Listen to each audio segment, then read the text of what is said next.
Malaya, dari Malaya Revolution Sindiran Berhad membawakan jenama Songkok Malaya. Kami adalah pembuatan dan penjualan songkok premium dan songkok tradisional. Kami juga menggunakan songkok yang tahan rasa oleh bahasa yang pertama di dunia.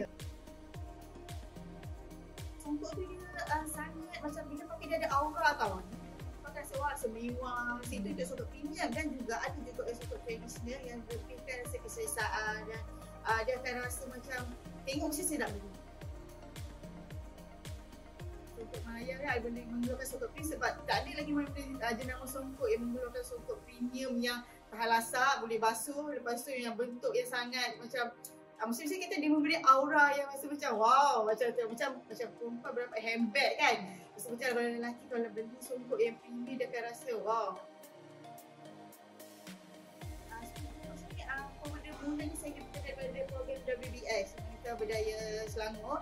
So daripada situ saya rasa ini adalah platform yang sangat mesra, mudah sebab kita ada template, kita just isi info saja dan saya rasa itu sangat membantu saya untuk macam mengenalkan customer macam ada website ke apa, kita memang ada website. Siapa yang cuba masuk kan mesti jatuh cinta. Dia dah start buat macam best dia macam tu. Yang penting dengan hasil kita